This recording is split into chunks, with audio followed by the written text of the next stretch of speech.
Not all the recordings are necessary anymore. They never were necessary. They were a tool? Not even a tool.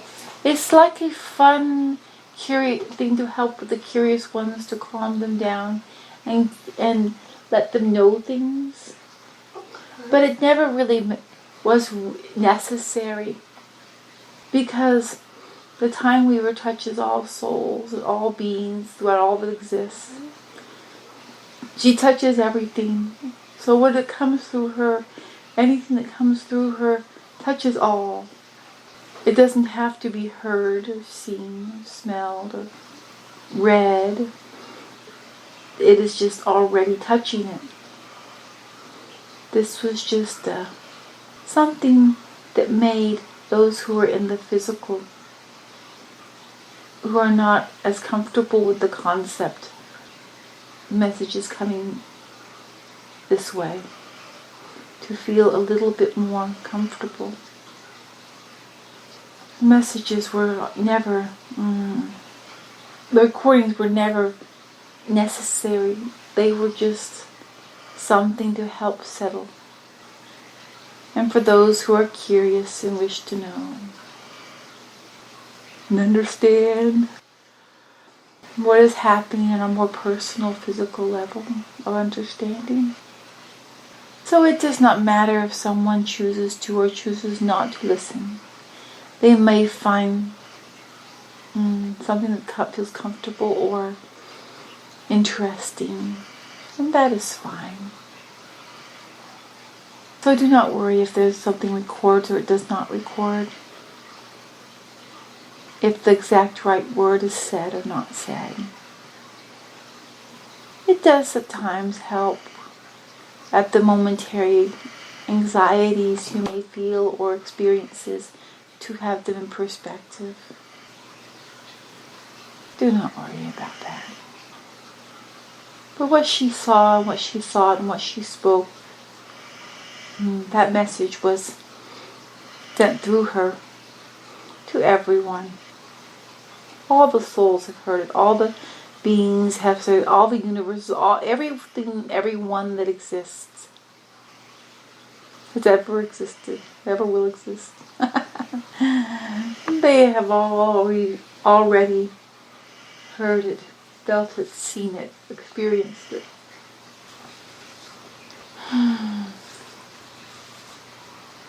What are you worried about? A lot of the same thing. Like different versions of the same thing. The big one I keep repeating to myself is, I thought I was better than this. I thought I'd gotten through this. But you had gotten... Okay, let me explain this way. Picture water flowing, okay? Picture the water flowing. And as the water flows through an area, the area becomes cleaner, brighter, right? Okay. And you can say, see, there's a stream and the water is flowing and the stream is flowing and the stream is crystal clear. You can see down to the bottom and you say, what a clear, beautiful stream, right? But what if the water started moving stronger? Does not the water muddy? Yes. But the stream is the same stream that just a while ago was crystal clear and clean. The extra volume of water gets to the places that had stayed settled and quiet before, and it is now cleaning those places. It is not that the water was not clean and clear before. It was. But now it's cleaning and clearing deeper. It is not that you have gotten, you were clean and clear and the water was flowing and it was doing well. Now the volume and the hub of the wave the tide, whatever you wish to call it, has become a bigger volume. And it is stirring up things that were not stirred up by the previous volume. And it is bringing them to the surface to be seen.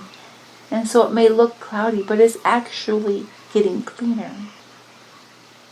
These are perceptions, yes. What yours are, I'm trying to find the right word. What you are experiencing and dealing with at this time has to do with perceptions. It is the way you see, perceive, experience. And once you have that experience, that perception, then your actions follow suit. You have, and it is common in the universe of the souls because it was created and amplified strongly. The idea of there's not enough. I'm not enough. I want to be better. Therefore, I have to do something to make me better than that one. And I know that I'm okay as long as I'm better than someone else. It is survival of the fittest, poisoning many things. It is being cleaned out and cleared out. It is reaching down. It is now cleaning your perceptions. This is, the expression has explained to us, this will be difficult because, okay, I want you to understand. Say someone is going to train a dog, and every time the dog sits, they give it a treat. They give the dog a treat. So the dog learns to sit to get a treat. And the dog's understanding is like, if I sit, I get a treat. So the dog will sit when it wants a treat. But what if the treats don't come? The dog has been trained that in order to get a treat, you have to sit. It does not realize that in reality, food does not come because you sit down. That was an orchestrated training, not a reality. Souls have been orchestrated and trained into certain behaviors and beliefs that were not reality. They came to believe they were reality because it was orchestrated to create a false reality outside of divinity. Scarcity does not really exist.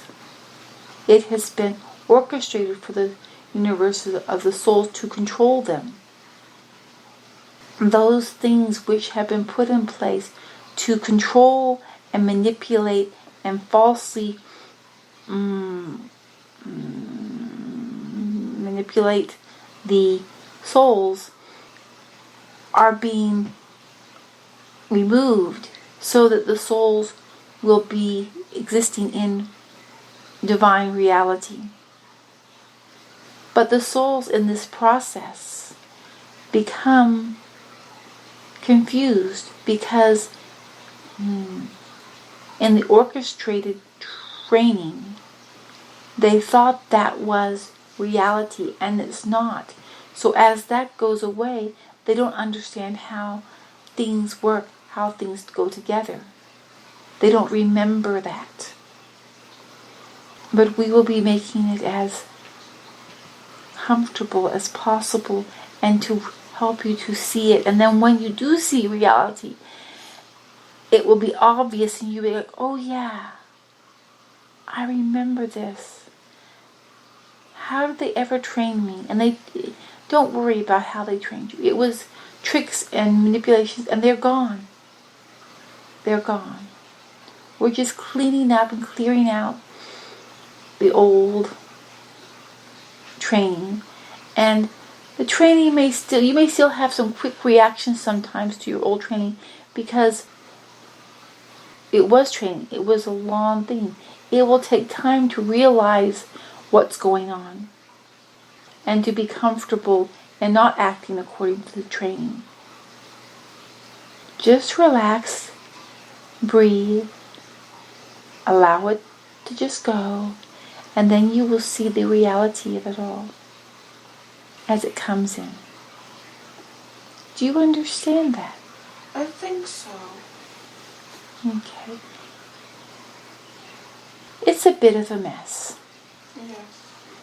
but it is getting cleaned up and cleared out.